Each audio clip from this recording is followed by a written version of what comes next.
atteindre les objectifs fixés, la Banque centrale a plusieurs moyens à sa disposition. Le premier moyen, c'est l'institut d'émission. C'est l'activité de fabrication des pièces de monnaie et des billets de banque par la Banque centrale. Illustrons cela avec la Banque centrale du Zimbabwe avec ses billets de banque et pièces de monnaie. L'ensemble pièces et billets constitue ce qu'on appelle monnaie fiduciaire ou monnaie centrale. Seul ce type de monnaie a le monopole du cours légal. Le cours légal, c'est l'obligation d'accepter la valeur de la monnaie fiduciaire lors des transactions sur un territoire. Cette monnaie fiduciaire représente 10% de la masse monétaire dans la zone euro. La masse monétaire, c'est la quantité de la monnaie en circulation dans une économie. Elle est constituée de plusieurs composantes appelées agrégats monétaires. M1 est égal à pièce plus billet plus dépôt à vue. M2 est égal à M1 plus compte sur livret. M3 est égal à M2 plus autre élément. M4 est égal à M3 plus autre élément. La monnaie circule sous deux formes. Sous forme matérielle, c'est-à-dire avec la monnaie fiduciaire qui représente 10% de la masse monétaire comme déjà dit. Sous forme immatérielle, avec la monnaie scripturale, c'est-à-dire les avoirs en banque traduits en écriture comptable, par exemple les virements, les paiements en carte bancaire ou les prélèvements. Elle représente 90% de la masse monétaire. Il est nécessaire de préciser que la monnaie scripturale n'a pas de cours légal. L'agrégat M3 est sous surveillance de la Banque centrale afin de surveiller la croissance de la masse monétaire. Il est calculé chaque mois. Un taux de croissance annuel de M3 entre 3,5 et 5,5% est acceptable pour un objectif de 2% d'inflation sur la Banque centrale européenne. Le deuxième moyen, c'est le contrôle de la masse monétaire. La Banque centrale peut contrôler directement sa propre création de monnaie fiduciaire. Par contre, le contrôle de la monnaie scripturale ne peut être qu'indirect. Examinons à présent le processus de création de la monnaie scripturale. La monnaie fiduciaire déposée sur un compte de dépôt bancaire est immédiatement convertie en monnaie scripturale par la banque commerciale. Prenons l'exemple d'une banque qu'on nomme BCC1 qui a 100 euros d'épargne disponible. Elle a le droit de prêter au-delà de cette épargne, supposons 150 euros à un client 1. Il y a création monétaire scripturale ex nihilo, c'est-à-dire à partir de rien de 50 euros. Octroi du crédit ex nihilo est égal à création monétaire scripturale ex nihilo. Remboursement du crédit est égal à destruction de la monnaie scripturale. Afin de contrôler cette création monétaire scripturale, la Banque centrale joue sur trois instruments. Le premier instrument, ce sont les réserves obligatoires. À chaque dépôt bancaire, la Banque centrale doit déposer auprès de la Banque centrale un pourcentage de ce dépôt. Le pourcentage est déterminé par la Banque centrale. Si par exemple le taux de réserve obligatoire est égal à 1%, la réserve obligatoire est de 10 euros pour un dépôt bancaire de 1000 euros. Le reste à la banque est de 990 euros. Si le taux de réserve obligatoire est égal à 5%, le reste à la banque est de 950 euros. Plus le taux de réserve obligatoire est faible, plus les banques commerciales pourront accorder des crédits et inversement. Le deuxième instrument, ce sont les taux directeurs. Ce sont les taux d'intérêt fixés par la Banque centrale pour les prêts et placements avec les banques commerciales. Ils sont qualifiés de taux directeurs car ils dictent les taux bancaires de base. On peut observer une corrélation directe entre les variations des taux directeurs et celles des taux bancaires immobiliers en France. Il existe trois taux directeurs. Le taux de refinancement, un prêt d'une semaine, le taux de dépôt, un placement de 24 heures, le prêt marginal, un prêt de 24 heures. On va comparer les taux bancaires immobiliers en France avec le taux de refinancement, le principal taux directeur.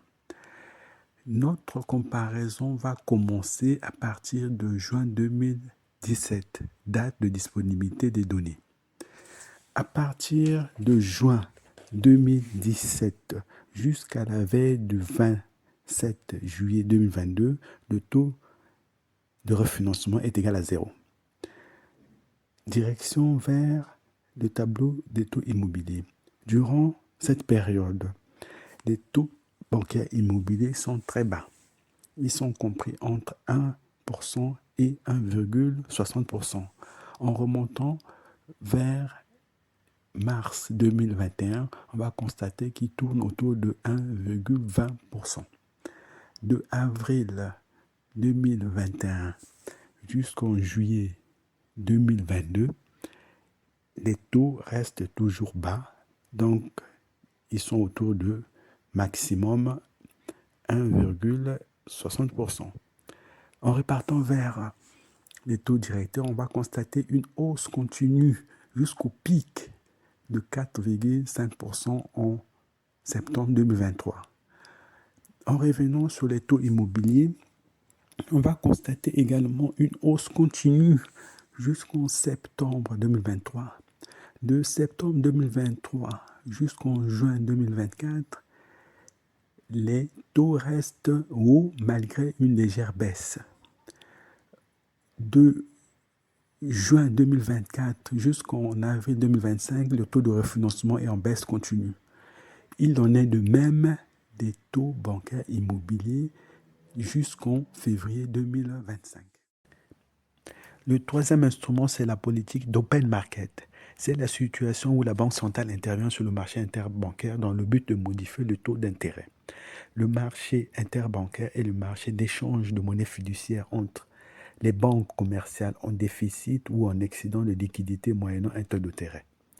En intervenant sur ce marché, si la Banque centrale offre des liquidités, le taux d'intérêt va baisser. Si la Banque centrale demande des liquidités, le taux d'intérêt va augmenter. Le troisième moyen, c'est la politique d'échange, qui a aussi trois instruments. Le premier instrument, ce sont les interventions sur les marchés d'échange. La Banque centrale intervient sur les marchés d'échange grâce aux arrêts d'échange. Si dépréciation, la Banque centrale achète de la monnaie nationale contre les devises, ce qui fait remonter le taux de change. Si appréciation, la Banque centrale vend de la monnaie nationale, ce qui diminue le taux de change. Le deuxième instrument, c'est la politique des taux d'intérêt. La politique intérieure d'open market a des répercussions sur le cours de la monnaie. En effet, en cas de dépréciation, la Banque centrale fait monter le taux d'intérêt grâce à la politique d'open market, ce qui attire les capitaux étrangers, contribuant aussi à l'augmentation de la demande nationale. Et par conséquent, le taux de change augmente. Si appréciation, la Banque centrale fait le contraire. Le troisième instrument, c'est le contrôle des changes. Le but est d'interdire ou de limiter la fuite des capitaux à travers un certain nombre de mesures, dont limite sur les sorties de capitaux, limite sur les achats à l'étranger, limite sur les prêts bancaires aux non-résidents. En réalisant ce travail, je découvre ce qu'on appelle les mesures monétaires non conventionnelles. Celles-ci sont mises en œuvre lorsque les politiques de taux d'intérêt ne produisent plus d'effet. Le quatrième moyen, ce sont les deux mesures non conventionnelles.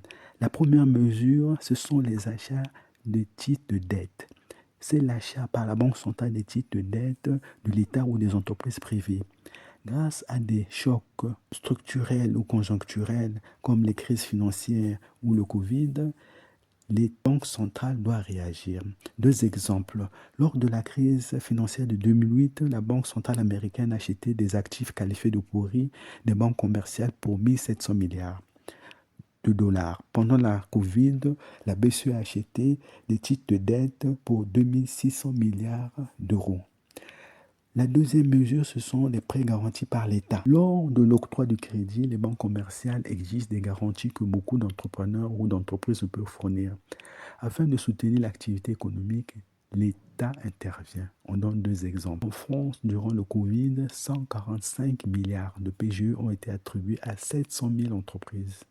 Il ne s'agit pas d'un prêt de l'État, mais bien d'un prêt bancaire, d'où création de monnaie structurale. Au Nigeria, les réserves de change ont servi de garantie donnée aux banques commerciales pour financer les industries lourdes de Dangote. C'est grâce à cette initiative du président de l'époque, à savoir Olusegun Obasanjo, que Dangote a pu acquérir sa stature actuelle. Je vous laisse découvrir mon commentaire personnel.